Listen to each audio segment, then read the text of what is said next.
देखिए, सभी जो कांग्रेस के अनुभवी और वरिष्ठ नेता हैं उन्होंने अपने विचार रखे। निश्चित तौर पर जब चर्चा होती है तो कोई ना कोई नीति बनती है और नीति के बाद फिर रणनीति बनती है। उस पर विस्तृत विचार विमर्श इस महाधिवेशन में किया जा रहा है और निश्चित तौर पर हम आने वाले 2024 के लोकसभा चुनाव में भारतीय जनता पार्टी को कड़ी टक्कर देंगे। सर, एक अलायंस की भी बात हो रही है। आपके राष्ट्रीय अध्यक्ष खड़गे साहब ने कहा कि हम स्टेट वाइज अलायंस करेंगे, कई पार्टियों से हम बात कर रहे हैं और 2024 के अंदर कांग्रेस जो है एक अलायंस लेकर, एक विकल्प लेकर भारतीय जनता पार्टी का आएगी। किस तरीके से देखें? देखिए, कांग्रेस सबसे बड़ी पार्टी है। अगर कांग्रेस पार्टी रीजनल और स्टेट की पार्टियों को ऑफर देती है तो बहुत अच्छी बात है, क्योंकि जो सेकुलर फोर्सेस हैं उनको इकट्ठे होने की जरूरत है।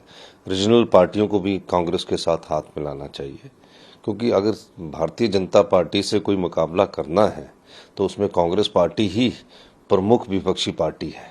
अगर प्रमुख विपक्षी पार्टी दूसरी रीजनल पार्टियों को अगर ऑफर देती है कि हम आपके साथ अलायंस करना चाहते हैं, इससे अच्छी बात और क्या हो सकती है इस देश के लोकतंत्र के लिए कि कांग्रेस प्रमुख मुख्य विपक्षी पार्टी होने के बाद सभी रीजनल पार्टी इसको बात कर रही है और उनके लिए दरवाजे खोल रही है। सर, जो भारत जोड़ो यात्रा है जो राहुल गांधी ने निकाली, आपको लगता है 2024 पे उसका इम्पैक्ट पड़ेगा और जो एक बड़े स्तर पे मोदी बनाम अगर अपोजिशन पार्टियां होंगी तो उसमें राहुल गांधी एक बड़ा चेहरा बन पाएंगे? देखिए, मैं राहुल गांधी जी की सोच और कांग्रेस की विचारधारा की सोच को धन्यवाद करता हूँ। सवाल सत्ता का नहीं होता। जब समाज में इंसानियत कम होती जा रही हो, समाज में एक दूसरे के प्रति बैर भाव बढ़ रहा हो, उस दृष्टिकोण से जब राहुल गांधी जी ने ये यात्रा की सोच बनाई होगी, उस सोच को मैं राहुल गांधी जी की धन्यवाद करता हूँ कि कश्मीर कन्याकुमारी से लेकर कश्मीर तक की उन्होंने 3000 किलोमीटर की यात्रा की। 10 किलोमीटर की यात्रा के बाद पाँव में छाले पड़ जाते हैं। क्या जरूरत पड़ी थी उन्हें, लेकिन उनके मन में इस परिवार की सोच थी जो देश के सेवा के परिवार की सोच होती है। उनके परिवार में ऐसी सोच है कि हमने देश की सेवा करनी है। और जब देश पर इस प्रकार की विचार पनप रहे थे, जब इंसानियत कमज़ोर हो रही थी, आपस में मतभेद बढ़ रहे थे, समाज में एक दूसरे के प्रति विभिन्न देश धर्मों का देश होने के बाद भेदभाव बढ़ रहा था, तो उन्होंने इस यात्रा को निकाला और जो उनको ट्रेमेंडस सपोर्ट मिली वो आपके सामने सब पत्रकार बंधुओं ने उसको कवर किया। आंखों देखी को तो नहीं टाल सकता, ठीक है, कुछ चैनलों ने उसको कम दिखाने की कोशिश की, लेकिन आंखों देखी को हम टाल नहीं सकते। तो वो एक कांग्रेस की विचारधारा का प्रतिनिधित्व करते थे और गांधी परिवार ने हमेशा देश की विचारधारा और कांग्रेस की विचारधारा और सेवा की विचारधारा को आगे बढ़ाया है। ये भावना उनके मन में थी। ये कोई सत्ता प्राप्ति का रास्ता नहीं होता कि हम सत्ता प्राप्ति के लिए कर रहे हैं। हम विपक्ष में रहते हुए भी इस प्रकार देश पर कोई विपदा ना आ जाए, इंसानियत दूर ना हो जाए, इस प्रकार की यात्राएं करते रहते हैं। जब लोकतंत्र, जब सत्ता प्राप्ति और 2024 की लड़ाई होगी तो विभिन्न मुद्दों को आगे बढ़कर चुनाव लड़ा जाएगा। भागदौड़ होनी चाहिए ऐसे आदमी के हाथ में? देखिए, निश्चित तौर पर जिसके मन में सेवा भाव हो उसके मन में भागदौड़ हमेशा होनी ही चाहिए।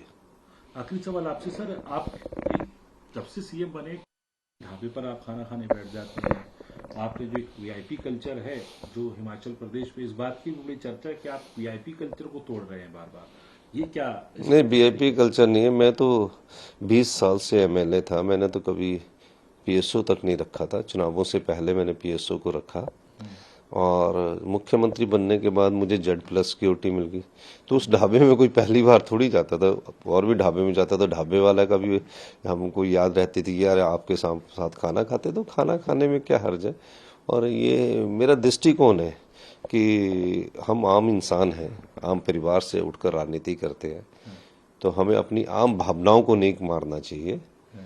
तो कहीं सत्ता के नशे में इतने डूबते चले जाए कि आम आदमी की सोच से हम दूर हो जाए, क्योंकि हमें आम आदमी की सोच को और उसके दुख को दूर करने के लिए हम राजनीति में आए हैं।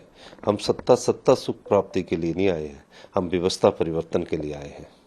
तो एक G20 आपके यहाँ कांगड़ा में होना है, G20 का, उसको लेके बीजेपी ने एक अपनी एक कमेटी, कोऑर्डिनेशन कमेटी बना दी है। उसको किस तरीके से देखते हैं आप, एक पैरेलल सी कमेटी जो नहीं, हमारा प्रदेश देवभूमि है और हमारी संस्कृति मेहमानों का आदर करना है, वो कमेटी बनाए। लेकिन जो भी G20 देश के जितने भी बाहर से सदस्य आएंगे हम उनका सबका सम्मान करेंगे। कमेटियों से मुझे मेरा भाव नहीं है कि मुझे इस कमेटी में रखा, उस कमेटी में, कोई भाव नहीं। हमारा काम उन G20 देश के जितने भी लोग आ रहे हैं उनको सम्मान प्रदान करना है और इनकी इज्जत करनी है। शुक्रिया।